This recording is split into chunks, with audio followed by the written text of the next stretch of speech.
পরকীয়ায় স্বামীর কিডনি বিক্রি।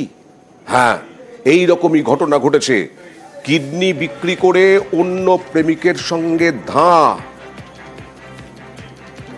পরকীয়ায় নিজের স্বামীর কিডনি বিক্রি করা হলো।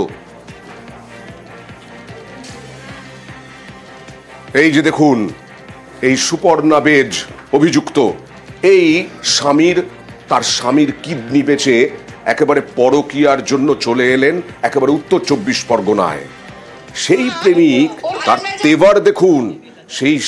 তিনি এই প্রেমিক বলছেন যা খুশি তাই করে নিন। দেখুন, আমি এখান থেকে পিছু পা হাঁটবো না, এক ফোঁটা পিছু পা হাঁটবো না।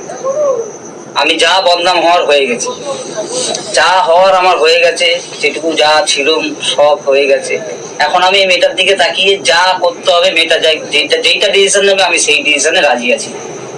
আপনাদের আর কিছু বলার আছে? আমাদের বোঝানোর থাকতে পারে, বলার থাকতে পারে, আমরা বোঝাতে পারি, ঠিক আছে, বলতে পারি। আমি আপনাকে অনুরোধ করতে পারি হাত জোড়। ঠিক আছে, আমি আর কোনো এইখান থেকে পাল্টি খেতে পারবো না।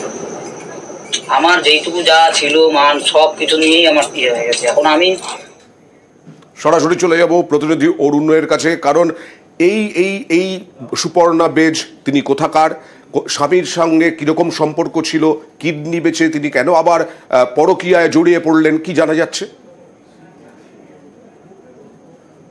হ্যাঁ দেখো, অয়নদার পিন্টু বেজ, সুপর্ণা বেজ এরা হাওড়া সাকরাইলের বাসিন্দা ছিলেন।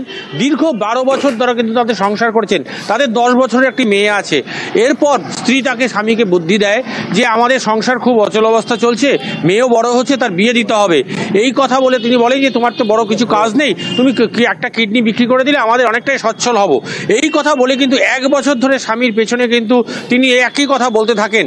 কিন্তু তখন বাধ্য হয়ে স্বামী বলেন ঠিক আছে, একটা কিডনি বিক্রি করে যদি আমার পরিবারের সচ্ছলতা আসে তাহলে আমি কিডনি বিক্রি করে দেবো। এই অনুযায়ী কিন্তু তারা গ্রাহকও জোগাড় করে তার স্ত্রী। তারপর কিন্তু 3 মাস আগে তার একটি কিডনি বিক্রি করে দেওয়া হয়। 10 লক্ষ টাকা তার বিনিময়ে পান। কিন্তু তিনি ভেবেছিলেন সংসার সুখের হবে, কিন্তু দেখা গেল এই স্ত্রী তার ফেসবুকে এক বন্ধুর সঙ্গে পরিচয়, তার ব্যারাকপুরে সুভাষ কলোনি বাসিন্দা, পেশায় রং মিস্ত্রি রবি দাস, তার সঙ্গে তার প্রেম হয়। সেই প্রেম হলো, কিন্তু এত তেভার হলো কোত্থেকে ওই প্রেমিকের? হ্যাঁ দেখো, যখন তার বাড়িতে আমরা গেলাম, প্রেমিক রীতিমতন আমাদের বলছে যে দেখে নেবেন, যা পালন করে নেন, বুঝে নেব। এই গরিব পরিবার, তারা ওই হাওড়া সাকরাইল থেকে মা বাবা এবং মেয়েকে সাথে নিয়ে তার মায়ের কাছে এসেছিল। মা ঘর থেকে বেরোলেনি না, এবং তার স্বামী বলছেন যা পালন করে নিন। একদম। স্বামী কি বললেন আর স্বামীর মা কি বলছেন দেখুন।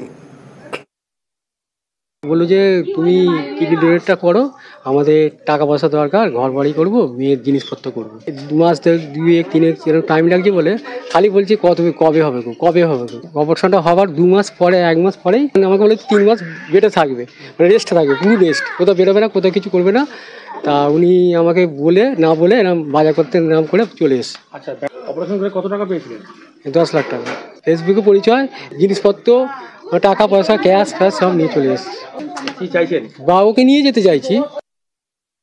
আমার ছেলে ওইরকম করে বারণ করেছে, ভাইরাও বারণ করেছে, শুনিনি, জোর জবরদস্তি করে সই করে সাবত করে নিয়েছে।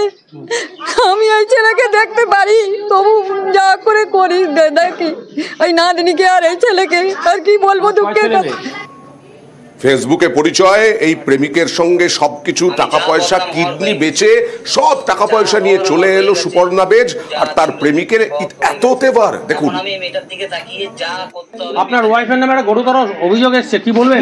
যা আছে আপনারা মামলা করুন, কোর্টে করুন। ঠিক আছে, আপনি শুনুন, 1 মিনিট শুনেন, একটা কথা বলে নিন। আমাদের বাড়িতে এসে